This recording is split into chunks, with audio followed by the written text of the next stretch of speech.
Boa noite, irmãos. Quero convidar você a se colocar de pé. Vamos dar início ao nosso culto da noite.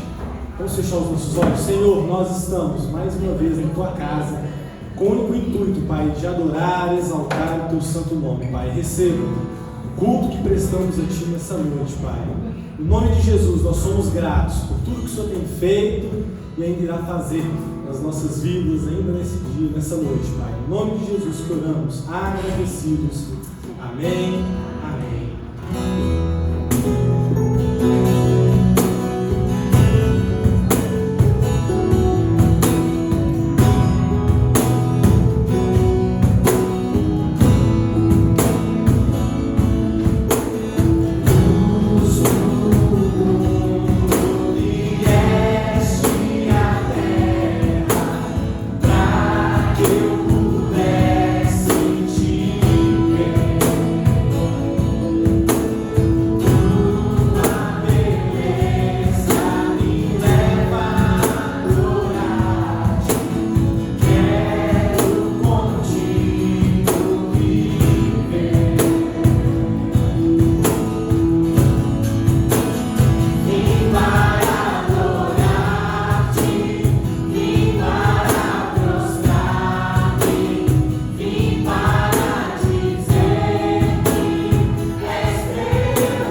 Quero convidar os irmãos a abrirem suas Bíblias no livro de Atos, o capítulo 1, e nós vamos ler o versículo 8.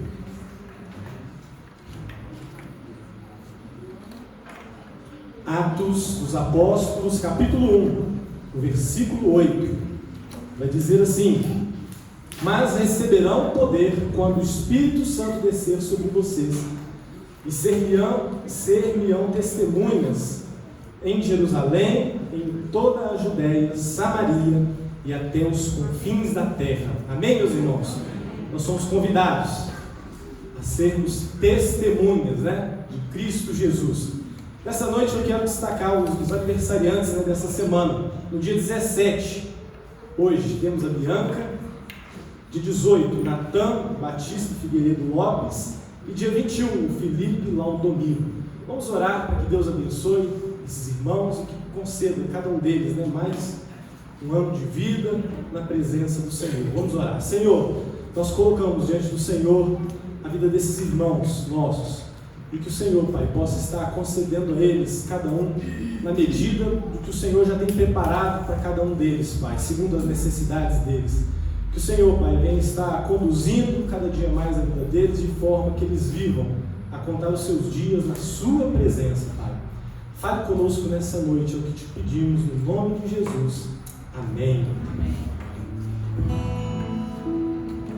Vive tão longe do Senhor, assim eu quis andar, até que eu encontrei o amor em seu bondoso olhar, seu maravilhoso olhar, seu maravilhoso olhar, transformou meu ser, todo meu viver, seu maravilhoso olhar, Senhor, por vir na cruz de cruz, sofrendo ali por mim, eu ouvi a voz do meu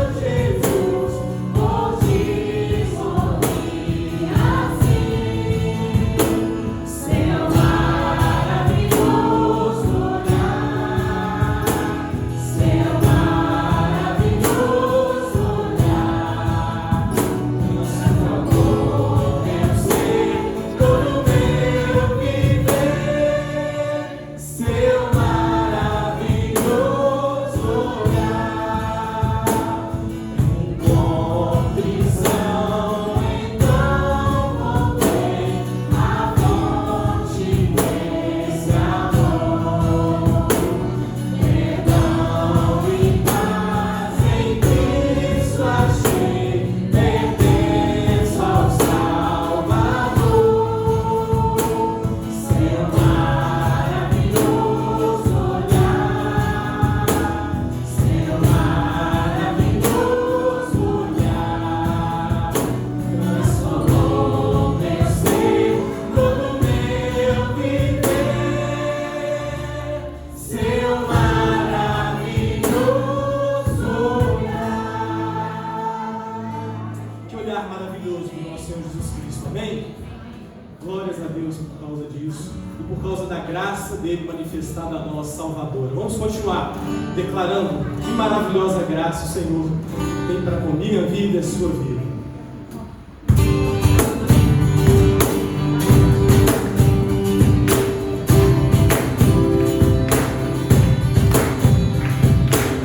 Quem derrotou a escuridão e me amou até o fim, o Rei da Glória, o Rei dos Reis, Jesus.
Justiça é como o sol, o rei da glória.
louvores que entregamos a Ti, Pai, o amado da nossa alma.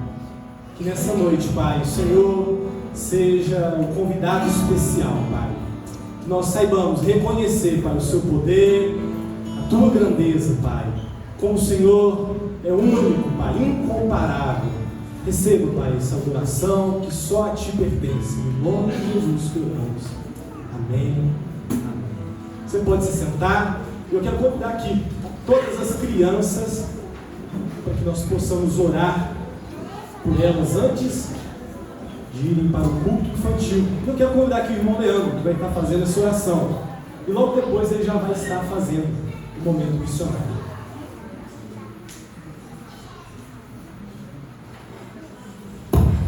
Graças a Deus, irmãos.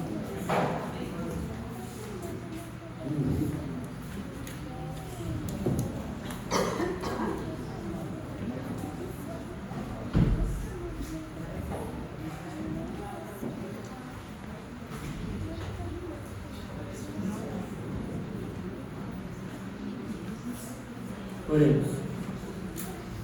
Pai amado, graças te damos, Senhor, por mais essa noite aqui nos reunidos como igreja, Senhor. Gratos porque o Senhor nos reuniu aqui para juntos oferecermos a Ti mais um culto de adoração, mais um culto de louvor e de graça, porque o Senhor é bom e as Suas misericórdias duram para sempre. Neste momento, oramos, ó Deus, em especial por a vida dessas crianças, ó Pai, a qual logo mais irão contemplar, ó Pai, vão participar, Senhor, da palavra do Senhor. Abençoe a mente delas, o coração delas, Senhor, para que possa receber a mensagem e que essa mensagem dê frutos para a glória do Senhor. Que essas crianças cresçam na graça e no conhecimento do nosso Senhor Jesus Cristo. Que elas possam ser luz no lar delas, junto com os familiares. Tudo para a honra e glória do Teu santo nome.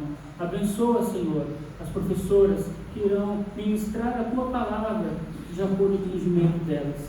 Que tudo ocorra para a honra e glória do Teu santo nome, tudo conforme a Tua vontade, para o Teu louvor. E nós aqui no templo também possamos aprender mais uma porção da Tua palavra e que durante essa semana possamos meditar nela, crescer, compartilhar a Tua palavra, para a honra e glória do Teu santo nome. Pois é em nome de Jesus que nós oramos. Amém.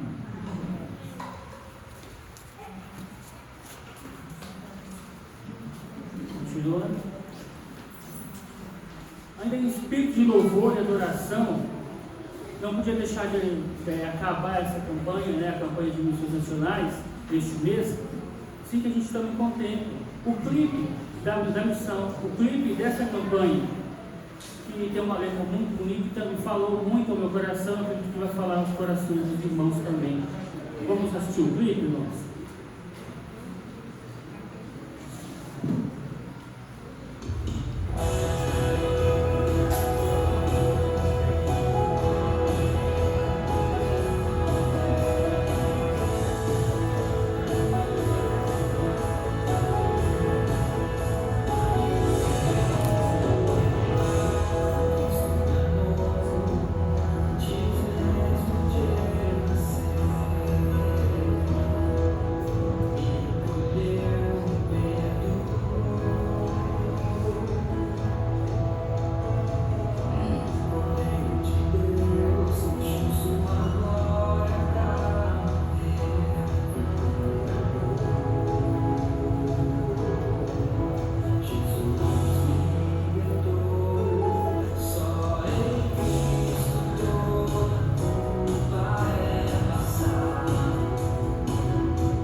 Bonito, né? É uma mensagem muito linda mesmo. Isso, o que ele fez conosco é a mensagem que também nós devemos transmitir para todos os cantos dessa terra, por meio dessa missão, por meio desse trabalho. Então vamos ajudar a missão nacional a informar por todos os cantos da nação que só Jesus transforma. Amém, queridos? Amém. Meus queridos, o pastor Paulo me avisou hoje pela manhã que ele estaria ali com os irmãos da segunda igreja, né? Eles estão celebrando a ceia lá hoje, e me incumbiu, né, a tarefa de estar comunicando aos irmãos a mensagem do Senhor nessa noite. Eu quero convidar os irmãos a abrirem lá as suas Bíblias, no livro de Mateus, no capítulo 26, nós vamos ler os versos 6 até o 13.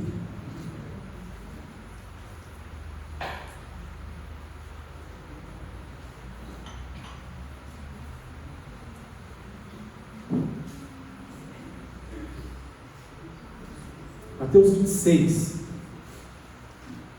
os versos 6 até o 13, vai dizer assim: estando Jesus em Betânia, na casa de Simão, o leproso, aproximou-se dele uma mulher com um frasco de alabastro contendo um perfume muito caro. Ela o derramou sobre a cabeça de Jesus, quando ele se encontrava reclinado à mesa. Os discípulos, ao verem isso, ficaram indignados e perguntaram: por que esse desperdício?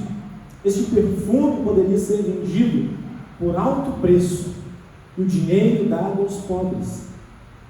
Percebendo isso, Jesus lhes disse: por que vocês estão perturbando essa mulher? Ela praticou uma boa ação para comigo, pois os pobres vocês sempre terão consigo, mas a mim vocês nem sempre terão. Quando derramou este perfume sobre o meu corpo, ela o fez a mim de me preparar para o sepultamento. Eu lhes asseguro que onde quer que este evangelho for anunciado em todo o mundo, também o que ela fez será contado em sua memória. Oremos. Senhor, nós estamos diante da Tua palavra que é viva, Pai. A Tua palavra que nos constrange a vivermos sempre em novidade de vida. E eu peço, Pai, nessa noite, que assim como o Senhor, Pai, falou a minha vida através desse texto, que o Senhor venha falar com cada um de nós aqui nessa noite, com cada um dos meus irmãos. E é no nome de Jesus que eu oro. Amém. Meus queridos, no último domingo, à noite, o pastor Paulo, ele falou a respeito que nós precisamos ter uma vida que é uma bênção, ou seja, minha e a sua vida precisam glorificar a Deus. Isso nada mais é que o nosso testemunho de fé. E o que Deus colocou em meu coração para compartilhar aos irmãos nessa noite é a respeito do testemunho dessa mulher. Porque nós estamos, trabalhando esse ano, os irmãos podem ver, o ano de testemunhar, E aí o nosso tema é: mas receberão poder quando o Espírito Santo descer sobre vocês, e serão testemunhas em Jerusalém, Judeia, Samaria e até os confins da terra. É um chamado de Cristo para mim e para você, testemunhar, Deus não nos chamou para simplesmente sermos crentes, frequentarmos aos cultos, ficarmos sentados no banco. Mas uma vez que nós entendemos, que nós devemos ser, sim, discípulos de Cristo, o testemunhar, meus queridos, é o como. Como eu vou fazer discípulos? Testemunhando, Porque muitas vezes nós negligenciamos esse fazer discípulos. Hoje mesmo o pastor falou, que muitas vezes nós estamos nos enchendo de conhecimento, mas nós estamos negligenciando que nós precisamos compartilhar daquilo que Deus um dia nos deu, através da sua maravilhosa graça que nós cantamos aqui nessa noite. E muitas vezes nós erramos porque achamos que não temos o conhecimento teológico suficiente. Nós erramos muitas vezes porque achamos que essa tarefa é do pastor. Nós, meus queridos, erramos porque muitas vezes, quando nós ousamos falar com alguma pessoa que não conhece a Cristo, muitas vezes o nosso discurso parece mais um discurso moralista, de que isso que você está fazendo é errado, você não deve fazer dessa forma. Quando não, nós nos pegamos tentando convencer as pessoas que seguir a Jesus é muito legal. Mas como nós lemos nesse texto de Atos, nós devemos testemunhar. E sabe a diferença de quando nós testemunhamos? Que o nosso testemunho é uma arma muito poderosa e infalível, meus irmãos. Porque muitas vezes o nosso argumento, as pessoas já até sabem como rebatê-las. Elas já têm as suas desculpas para não seguir a Jesus. E o nosso testemunho, por mais que você conte o seu testemunho a uma pessoa mais incrédula que você possa conhecer, ela não vai ousar te questionar. Ela vai entender que o testemunho é seu e vai te respeitar. E nós somos chamados a dar esse testemunho de vida para as pessoas. É um dever nosso. E esse texto vai contar a história de uma mulher, Esse texto que nós lemos em Mateus 26, nós vamos encontrar ele em outras passagens também dos evangelhos, Nós temos essa passagem lá em João, no capítulo 12, temos essa mesma passagem também em Marcos, 14, e existem até, essa passagem também tem lá em Lucas 7, e comentaristas bíblicos, estudiosos, chegam até a separar em dois cenários. Eles vão dizer que Mateus, Marcos e João, é a mesma história que está sendo contada, e alguns dizem que lá em Lucas é um novo cenário, Mas eu prefiro entender tudo isso como uma cena só. Quando eu olho para esse texto, lá no verso 13, que vai dizer assim: eu lhes asseguro que onde quer que este evangelho for anunciado em todo o mundo, também o que ela fez será contado para a sua memória. Nós temos aqui o testemunho de uma mulher, que nós vamos falar mais no decorrer dessa reflexão. E meus irmãos, se atentem que num dia comum, hoje, começou um dia mais friozinho, hoje pela manhã tínhamos vários irmãos aqui, agasalhados, de repente fez um calor danado. E aí nós estamos aqui, reunidos em nome de Cristo, proclamando o evangelho dele. E nessa noite, mais uma vez, cumpre-se a profecia que o nosso Senhor Jesus Cristo deu, que onde o evangelho for pregado, a história dessa mulher será contada, Ou seja, nós estamos aqui, meus queridos, diante de uma passagem singular, cheia de detalhes, rico, em detalhes e muito profunda, Eu escolhi justamente essa passagem, já disse aos irmãos que ela se encontra também nos outros evangelhos, mas eu escolhi justamente pelo fato de que nós estamos falando esse ano de testemunhar. E aqui vai contar o testemunho dessa mulher. Então, quando eu desenvolvi, então eu peguei vários trechos que nós podemos pegar, Quando nós vemos os evangelhos, nós temos os evangelhos sinóticos, que são o quê? Aqueles que contam a história, do evangelho pelo mesmo ponto de vista, ou seja, o primeiro evangelho a ser escrito foi o evangelho de Marcos, depois o de Mateus, depois o de Lucas, e João ele já faz um trabalho mais teológico sobre a pessoa de Cristo, mas ele faz também questão de relatar esse episódio, onde Cristo é ungido.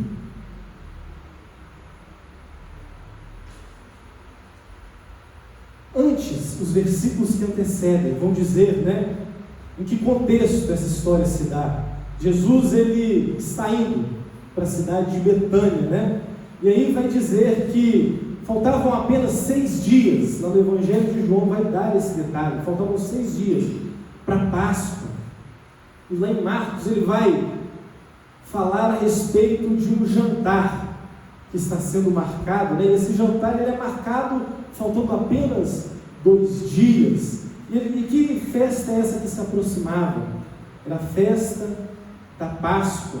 E ele vai dizer também que os chefes dos sacerdotes e os mestres da lei estavam tramando em como matar Jesus, mas eles temiam fazer isso durante a Páscoa, para que não causassem um tumulto ainda maior, Então nós temos aí um jantar, E nesse jantar nós temos aí diversos personagens. E o principal personagem, Jesus. Jesus é a ocasião desse jantar. E nós vamos ver também que o anfitrião dessa festa, o nome dele, as pessoas vão dizer, né, o nome dele é Simão, mas as pessoas o apelidam, né, de leproso. Simão, o leproso. E não quer dizer que Jesus foi na casa dele, né, ele estando com a lepra. Mas, muito provavelmente, esse Simão teria sido curado por Jesus, ou seja, movido por algum tipo de gratidão. Ele vai e convida Jesus para jantar em sua casa. E lá em Lucas, né, vai dar um detalhe, que esse Simão, o leproso, ele era um fariseu. E nós temos mais detalhes, né, em João a respeito dos outros convidados que estavam nessa festa. E meus irmãos, não era um jantar qualquer. Quem estava ali juntamente com eles, vai dizer lá em João, ao relatar essa história, Lázaro, a quem Jesus acabara de ressuscitar dos mortos. Ou seja, pensa que incrível, né?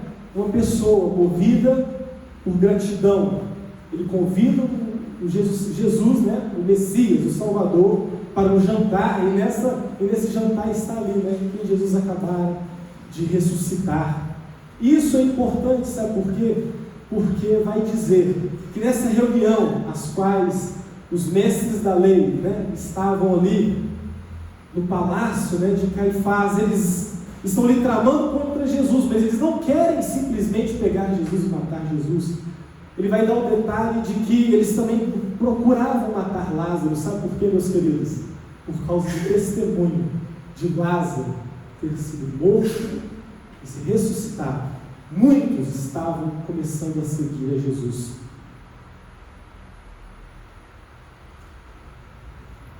Mas algumas pessoas estavam ali naquela festa, além do seu anfitrião, Simão leproso, Jesus, a razão daquele jantar, Lázaro, e juntamente com ele as suas irmãs, Marta e Maria. E adivinhem vocês o que Marta estava fazendo? Servindo. Marta estava servindo, e tínhamos ali também Maria. E eu quero convidar você a mergulhar, né, nessa cena. No texto de Mateus ele não vai citar, né, o nome de Maria, mas em João, em outros evangelhos ele vai citar. E vai dizer, né, que Maria se aproxima de Jesus. E vai dizer também, né, que Jesus se encontrava reclinado. Parece um pouco estranho para nós, né, Jesus reclinado. Será que ele estava debruçado sobre a mesa? Mas as mesas, né, como nós temos hoje em nossas casas, com cadeiras, né, elevadas, mesas elevadas, não era a realidade naquela época. As mesas daquele tempo eram mesas mais baixas, né, as pessoas se assentavam em almofadas, se apoiavam muitas vezes com a mão, né, e às vezes com a outra se servia. E aí vai dizer que Jesus estava ali, né, reclinado, próximo à mesa, quando Maria, né, vai ao encontro dele, e ela carrega um vaso, que aí o nome desse vaso, não necessariamente do vaso, mas do material do qual ele é produzido, né, que é de uma pedra, alabastro, que é uma pedra clara, que não era simplesmente, né, para armazenar, mas também tinha o propósito de conservar aquele perfume esse que todos nós, né, já ouvimos por várias vezes, que estava avaliado, né, em 300 denários, perfume caríssimo, que custava o salário, né, de um trabalhador durante um ano, né? E o fato de Jesus estar reclinado à mesa, meus irmãos, é importante porque ele vai falar a respeito disso mais lá na frente, né? Simão, né, ele não lava os seus pés, né? Pensam vocês, uma mesa baixa, todos assentados em volta dela, e naquele tempo não tinha pavimentação, né? Eles andavam de sandálias, então os pés sujos próximo à mesa, né, não era algo que deveria ser agradável. Então as pessoas, ao receber em suas casas, né, convidados, elas disponibilizavam ali os seus servos para lavar os pés daqueles convidados. E aí vai dizer que Maria se aproxima de Jesus, e aí vai dizer que ele unge Jesus Após isso, né, ela vai dizer também a questão de que ela lava os pés, e João vai relatar isso, né, que ela molhava os pés de Jesus com as suas lágrimas, e com os seus cabelos ela enxugava os seus pés. E essa ação de Maria é algo tão precioso, tão singular. Eu e você podemos aprender várias coisas com relação a isso, porque aquele ato de Maria, né, aquele ato de adoração que ela presta a Jesus, era um ato de reconhecimento que o Cristo, o Rei dos Reis, o Senhor dos Senhores, estava ali naquele lugar. Ela se humilha, né, perante a Cristo, e ela não reteve nada. É muito comum quando nós temos um perfume mais legalzinho, né, um perfumezinho mais caro, a gente usa ele em ocasiões especiais, não é isso mesmo? E a gente tem aquele perfuminho lá do dia a dia, do trabalho. Esses dias mesmo eu derrubei o meu de estimação, só que ele já estava assim, né? Tinha mais vidro no chão do que perfume, porque vai usando, né, um restinho, vai economizando para ele durar mais, né? É assim que eu e você fazemos. Mas no texto que nós acabamos de ler vai dizer que Maria, ela quebra ali aquele vaso, derrama, né, aquele perfume precioso sobre Jesus. E houve pessoas ali que se escandalizaram com isso, né? Pessoas que olharam para ela e começaram a julgá-la. Que desperdício, não é mesmo? Poderíamos, né, estar usando o valor desse perfume, vender para dar aos pobres. E Jesus repreende aquelas pessoas. E muito mais, né, do valor que ela dá à presença de Jesus. Ela também se humilha, ela solta os seus cabelos, né, algo que era uma atitude completamente reprovada naquela época. Uma mulher andar com seus cabelos soltos era uma questão de desonra para a mulher, né? Mas se nós olharmos, ela estava na casa de quem mesmo? O fariseu, né? Alguém que julgava cumprir a lei e estava julgando, né? Em Lucas, ele vai dizer, né? Você não sabe que essa mulher é uma pecadora?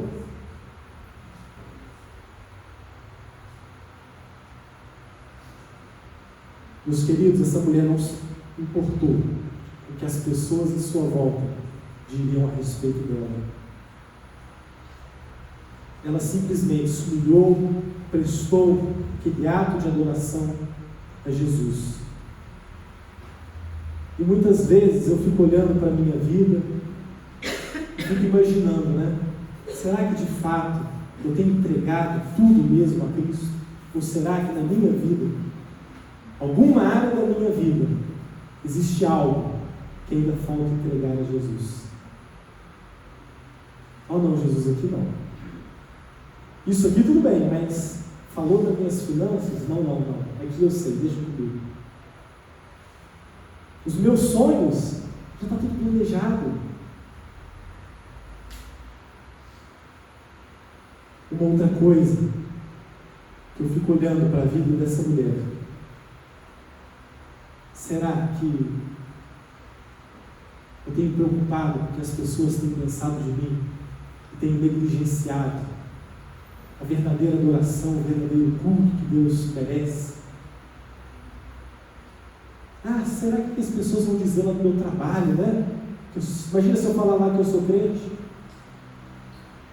Como que as pessoas vão começar a olhar para mim?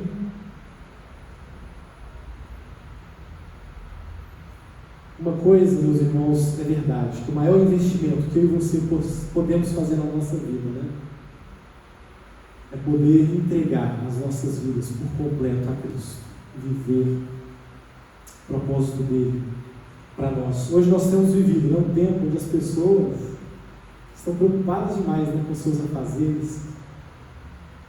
Não sei se igual a mim, né, você também não chegou a fazer o seu primeiro milhão. Que é isso que as pessoas buscam hoje em dia. E o maior investimento que eu e você podemos fazer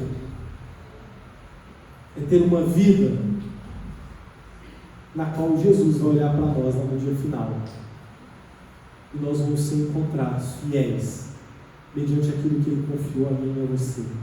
Que a própria palavra vai dizer, né, do que adianta nós ganharmos o mundo todo e perdermos a nossa própria alma. E ali naquele lugar haviam alguns discípulos, né? Mais especificamente em João vai dizer que Judas, ele faz questão de dizer ainda, né? Aquele que iria traí-lo por 30 moedas de prata. É ele quem vai fazer essa objeção, né? Que desperdício é esse todo? E Jesus adverte aquelas pessoas ali naquele jantar. E ele já havia falado, nós já falamos que ele estava se aproximando da Páscoa, mas Jesus já havia advertido os seus discípulos de que ele haveria de morrer. O Filho do Homem haveria de padecer e ser crucificado. E eu busquei aqui rapidamente, lá em Mateus 20, Mateus 16, né, Jesus vai chamar os seus discípulos em particular e vai dizer isso a eles. O próprio Cristo vai dizer que o significado daquela atitude de Maria é que ela estava preparando ele para quê? Para a sua morte. Mais uma vez, Jesus está mostrando para eles: eu irei morrer. E aí eu observo essa mulher que, julgada por muitos como pecadora, julgada por aquelas pessoas que estavam ali, né, como alguém extravagante demais, alguém que estava cometendo um desperdício. E é isso que muitas vezes as pessoas olham para nós e dizem, né? Você vai na igreja, de novo, você está perdendo seu tempo, é um desperdício, vai viver a sua vida. E aí eu olho para a vida dessa mulher. Em outro texto vai dizer, né, que a sua irmã Marta repreende, né? Olha, Jesus, estou aqui cheio de afazeres. Chama a atenção da minha irmã Marta aí, olha, porque é como se ela estivesse à toa. E aí Jesus, calma, Marta. Muitas coisas, né, são necessárias, mas Maria escolheu o quê? A boa parte. Assim como aqueles discípulos, Maria também, uma de suas discípulas, havia ouvido que Jesus haveria de morrer. E ela tinha entendido, por meio do seu relacionamento, por meio de ouvir o seu mestre, aquilo que Jesus estava dizendo, né? Alguém que estava constantemente aos pés do Salvador. E aí, quem eram aqueles discípulos? Os 12, né? Dentre eles nós podemos destacar Tiago e João, 2 irmãos. Qual eram as suas expectativas? Eles chegaram em Jesus, né, e pediram o que para ele? Olha, mestre, vamos chegar lá no seu reino. Será que não pode eu e o meu irmão sentar um à sua direita e outro à esquerda? Um dos 12, né, era um zelote. E quem que eram os zelotes? Os zelotes eram um movimento político religioso, cujo significado, né, quer dizer zelosos pelo nome de Deus. E eles queriam, né, que o reino fosse conquistado na força, né, vai dizer que eles andavam ali com punhais. E aí todos eles discípulos próximos de Jesus, mas cada um com as suas expectativas. Os próprios judeus daquele tempo, né, as expectativas deles eram para um rei que viesse e tirasse ali, né, o governo deles, que estavam debaixo de Roma, e que governasse. E Jesus estava trazendo a atenção deles, né, advertindo-os o tempo todo: olha, o Filho do Homem há de morrer. É fácil entender, né, porque a maioria daqueles que estavam ali não compreendiam, de fato, o que Jesus falava claramente, né, sobre a sua morte. E será que na minha e na sua vida existem expectativas, motivações, quando nós nos encontramos, né, em nome de Cristo, que tem nos impedido de ouvir a vontade de Deus para mim e para a sua vida? O que é que tem impedido eu e você de ouvirmos aquilo que Deus tem falado para nós? E Cristo vai fazer a advertência, né? Ao anfitrião Simão leproso: olha, desde que eu cheguei aqui, você não me deu água para lavar os pés. Enquanto essa mulher está lavando os meus pés com as suas lágrimas e enxugando com os seus cabelos, né? Isso vai ser relatado na passagem lá em Lucas. Você não me saudou com um beijo. E essa mulher está beijando os meus pés. Naquele tempo também era comum, em ocasiões especiais, com convidados especiais, não ungir a cabeça deles com óleo, com perfume. E Jesus vai adverti-lo, né? Você também não ungiu a minha cabeça. Meus queridos, a minha e a sua fé, ela precisa ser demonstrada por meio das nossas obras, porque são elas que revelam o nosso testemunho. Abra sua Bíblia, lá em Hebreus, no capítulo 11.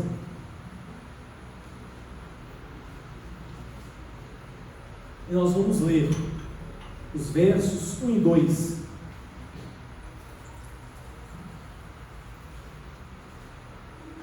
Que vai dizer que a fé é a certeza daquilo que esperamos e a prova das coisas que não vemos.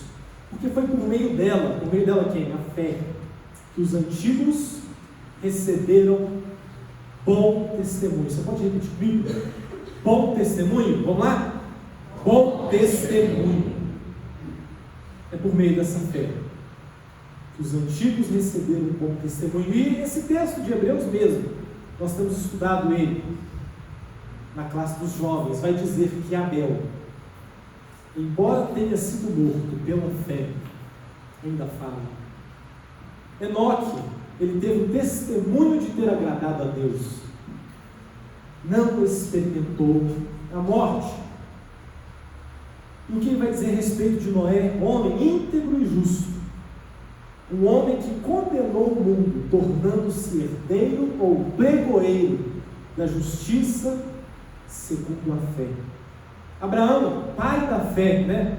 Primeiro que creu, e vai dizer algo bem lindo a respeito de Abraão, que é, apesar de ter tido a promessa, né? Promessa de quê? De se tornar um povo. Foi motivo do nosso estudo hoje. Ele recebeu a promessa de que ele se tornaria uma grande nação, um povo muito numeroso. E também a promessa de um lugar. Eu e você, quando recebemos algo, né? Imagina, a terra é minha, né?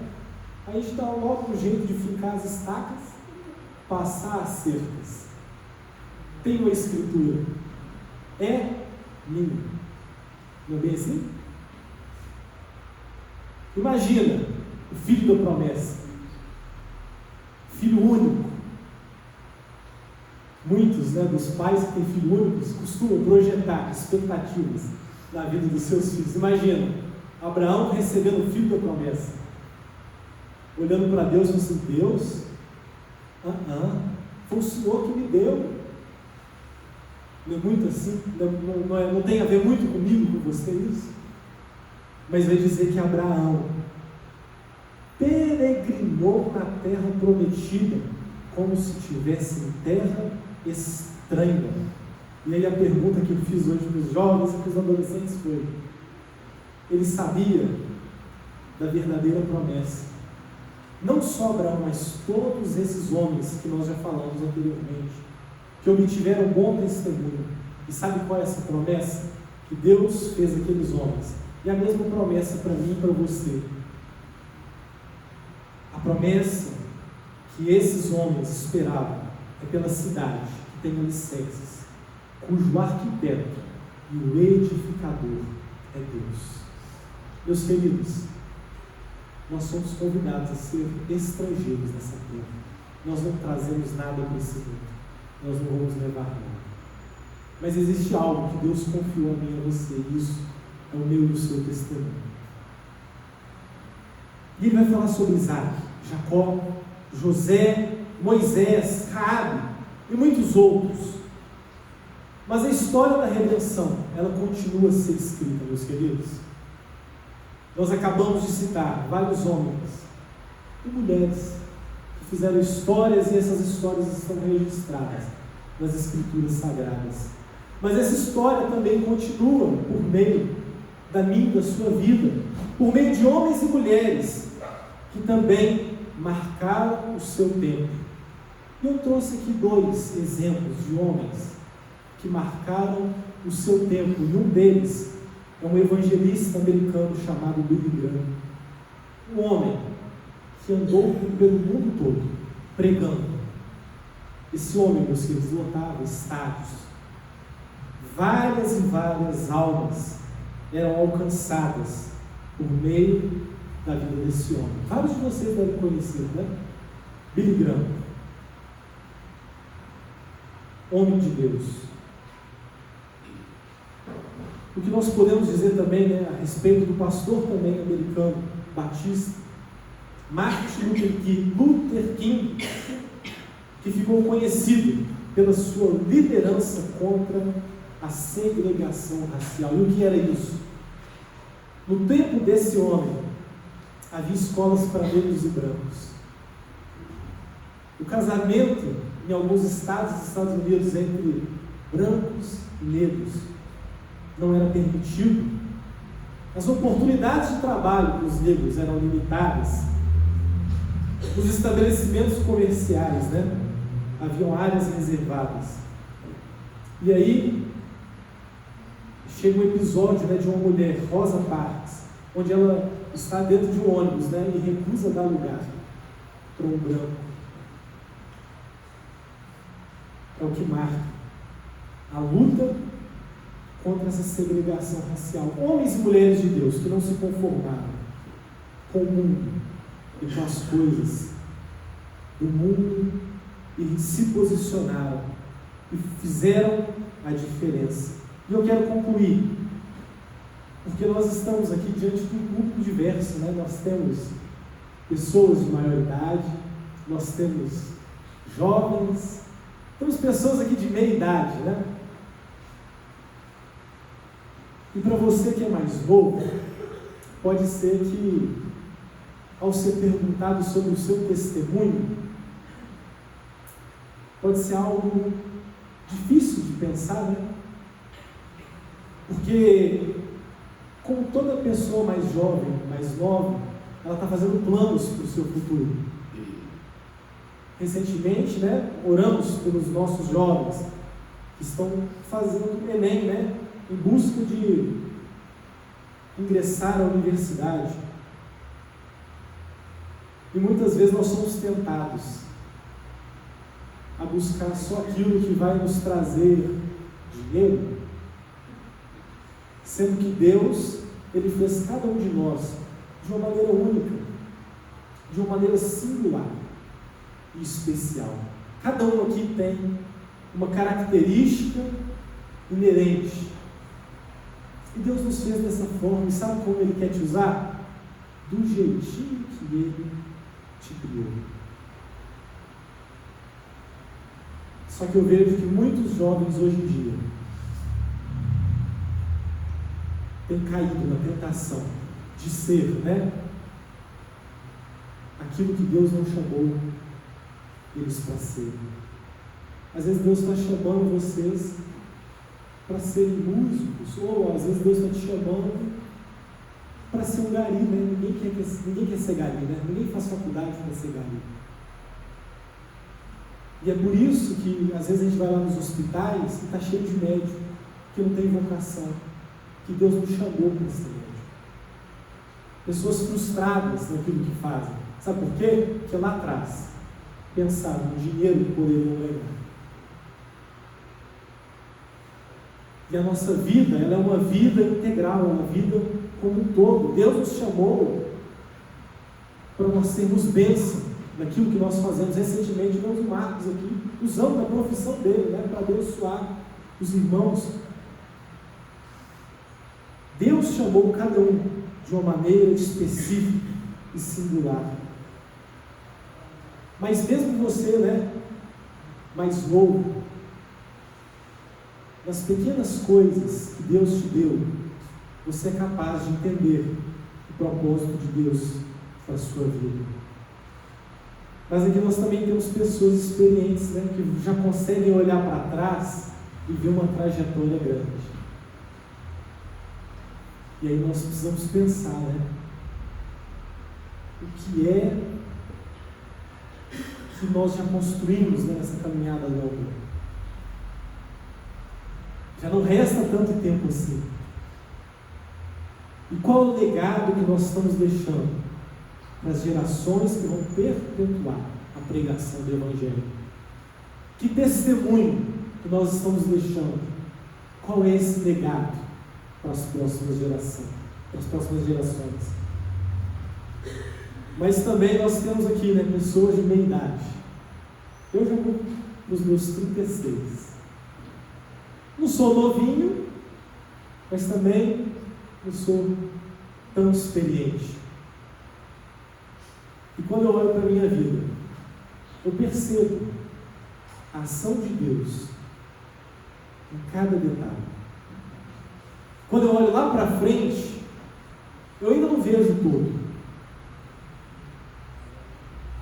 Mas é passo a passo, na caminhada com Deus, e por meio do nosso relacionamento com Ele, que nós podemos compreender esse testemunho que eu e você vamos prestar contas para Deus no dia do juízo final.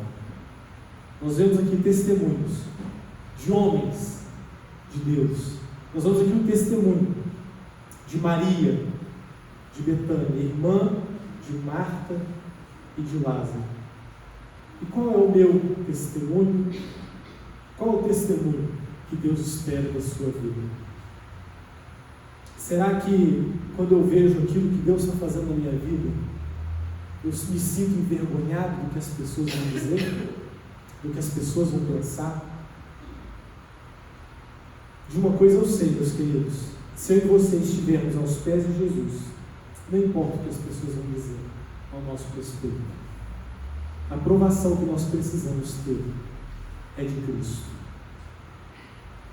E uma vez que nós dermos o nosso testemunho, nós vamos produzir um testemunho que vai atravessar as gerações. Eu quero convidar os irmãos a curvarem as suas cabeças. Porque nós estamos, mais uma vez, reunidos, cumprindo-se aquilo que está escrito na palavra de Deus. Que onde o Evangelho dele fosse pregado, nós falaríamos dessa mulher. E essa passagem, meus irmãos, é tão preciosa, que lá no livro de Lucas, no capítulo 24, vai dizer que algumas mulheres foram ao sepulcro de Jesus e encontraram o túmulo vazio. Já não havia mais tempo. Percebam aquele ato de Maria, de ungir o corpo de Jesus Cristo para a sepultura. Algumas mulheres posteriormente foram fazer, mas já não havia tempo, porque assim como aqueles anjos vão alertar aquela mulher: por que vocês estão procurando nos mortos aquele que vive? Ele não está aqui, ele ressuscitou. Lembre-se do que ele lhes disse quando vocês estavam ainda na Galileia: é necessário que o Filho do Homem seja entregue na mão dos pecadores e seja crucificado e ressuscite ao terceiro dia. Então aquelas mulheres lembraram da palavra de Jesus. Eu quero deixar umas perguntas para que você faça uma autoanálise. Qual é a história que Deus está escrevendo por meio da sua vida?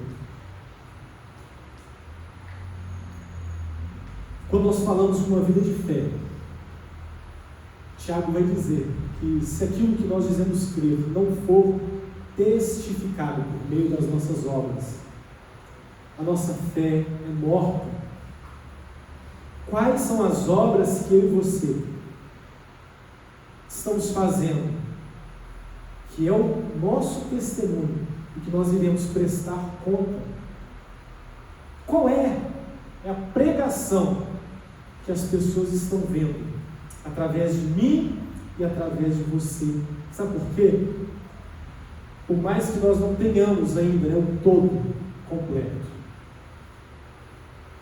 pode ser como eu, você ainda não tenha a visão completa daquilo que Deus ainda vai te colocar nas suas mãos, de onde Deus vai te levar. Mas uma coisa é certa, que aquele que começou a boa obra, ele é fiel para completá-la até o dia de Cristo. O meu testemunho, o seu testemunho, meus irmãos, não apontam para mim e para você. O meu e o seu testemunho não tem a ver com o carro que você comprou, com a casa que você tem. Não tem a ver com o seu projeto de vida bem sucedido. O meu e o seu testemunho precisam apontar para a pessoa bendita de Jesus Cristo. De uma vez que eu e você tomarmos essa decisão de testemunhar de Cristo, isso não vai isentar-nos das aflições, não vai nos isentar das dúvidas, dos medos. Mas uma vez que nós nos rendermos a esse chamado de ser testemunhas, nós vamos estar dizendo sim para os melhores anos das nossas vidas.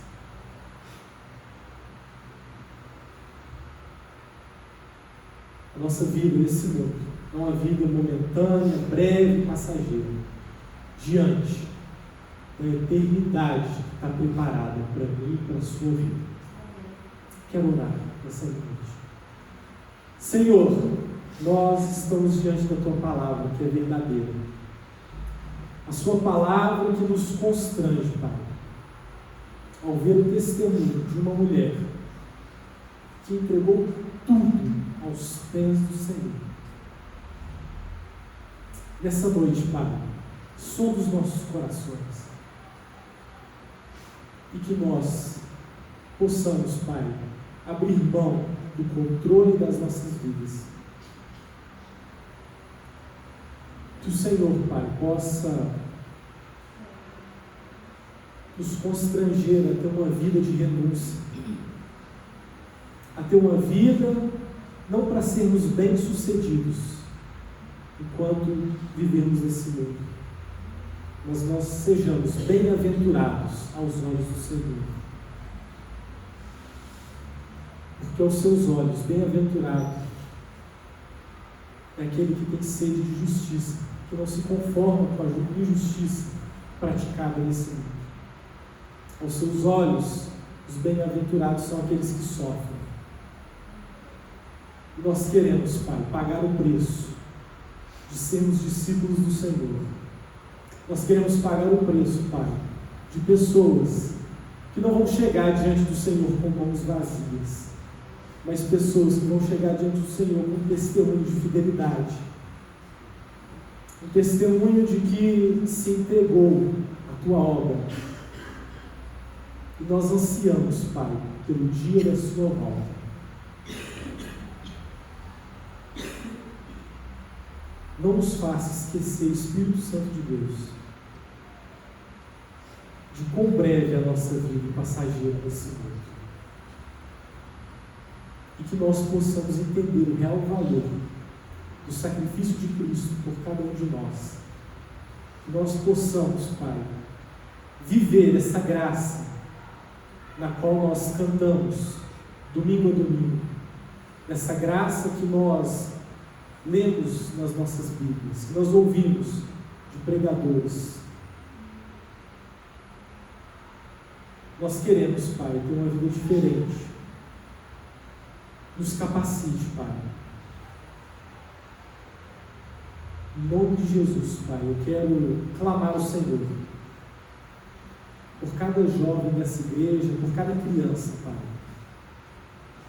Nós não queremos, Pai, que nenhum deles se perca, mas que a nossa vida, como pais, como pessoas que devem instruí-las no caminho do Senhor, use as nossas vidas como exemplo na vida delas, e que nós cumpramos, Pai, com fidelidade o legado de levar o Evangelho a elas, de forma que elas também conheçam ao Senhor que possam reconhecer o testemunho vivo através das nossas vidas. Nós te entregamos, Pai, as nossas vidas no teu altar, em nome de Jesus. Amém.